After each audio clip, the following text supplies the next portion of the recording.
Welcome back. Today's lesson is going to be about writing slope-intercept equations. My name is Luis. I'm one of the Gear tutors at Parkland Middle School, and by the end of this video, you'll be able to write a slope-intercept equation given just 2 points in a table, be able to extract information from a graph, and create a slope-intercept equation, and lastly, write a slope-intercept equation with just a point, a slope, using point-slope equation, okay?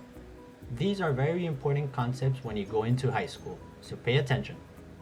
First off, I'm going to start with a little refresher, that way we could jump into the problems, okay? Let's go. To start off the refresher, I'm going to talk about points and coordinates. When looking at points in a graph, it's always important to look at the x value first, then the y, okay? Here we have an example. For the x values, these values tell you to move either left or right, okay? And for the y, they tell you to move up or down. Here we have an example. Here we can see in the first point, we moved in the x direction 3 spaces and up 4. So we can see that the coordinate would be 3, 4. For the second point, we move 4 spaces and we go up 7. So the coordinate would be 4, 7. And the last, we move 6 spaces and we go up 1. So the coordinate would be 6, 1. The second topic I want to talk to you guys about today would be slope. Slope is the rate of change of a linear function. Here we have all the possible slopes we could get. First, we have a positive slope, negative slope, zero slope, and undefined slope. For these problems, we're just going to focus on the first two, okay? Keep in mind that when you're reading a graph, you need to go from left to right, as if you're reading a book, okay? And for slope, it is typically represented by an m in the equation. A helpful tip is that slope equals the rise over the run. And here's another formula for you guys, okay? Here, we can see and we can calculate that this is a positive slope because it's going up. If we look from left to right, let's go ahead and calculate this slope, okay? Here, we have first the run. We're gonna run 1, 2. 2 units run, and up, or the rise, would be 1, 2, 3. So the slope would be 3 over 2, positive. The last topic I want to talk about is the y-intercept. The y-intercept is typically represented by b in the equation y equals mx plus b. And this is the point that crosses the y-axis. It is just the y value that crosses, like I said, the vertical axis. Now let's go ahead and jump off to some problems. Alright guys, so this first problem, we have a point and a slope. The point would be 5, 1 and the slope is 3.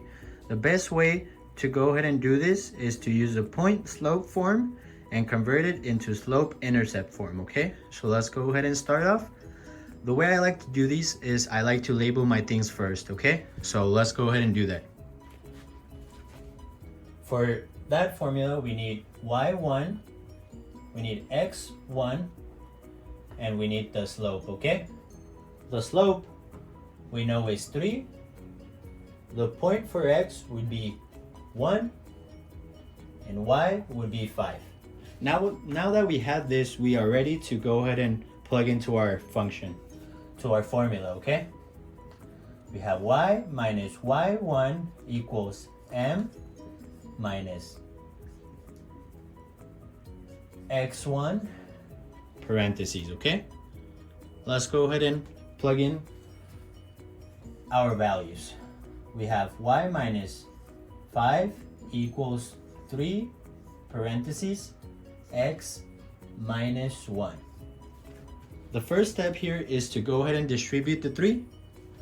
So let's go ahead and do that. Now we have y minus 5 equals 3x. We multiply the 3 and the x, and then we multiply 3 times 1 with this minus sign would be this. Now, in order to go ahead and find the slope-intercept form, we need to go ahead and leave y by itself. So the best way to leave y by itself would be to go ahead and move this 5 over to this side. The best way to do it is to go ahead and do the opposite of what the 5 is doing. What the 5 is doing here is subtracting from the y. So let's go ahead and add it. So we're gonna add 5. And remember, whatever you do to one side, you need to do to the other. So we have y equals 3x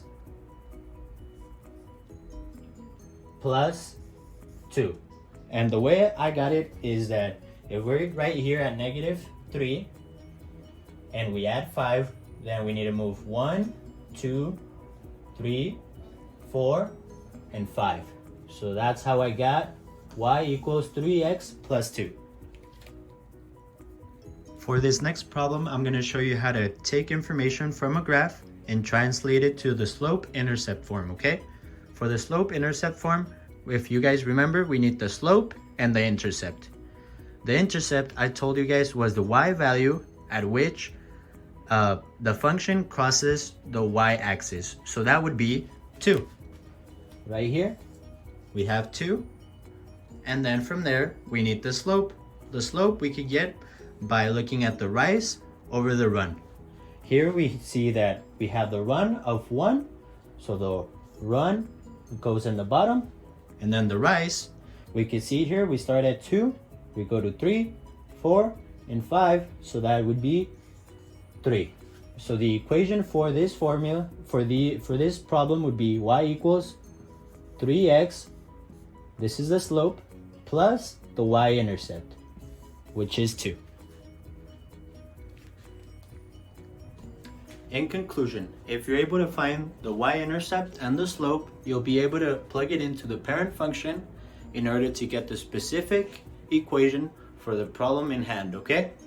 We'll see you next time.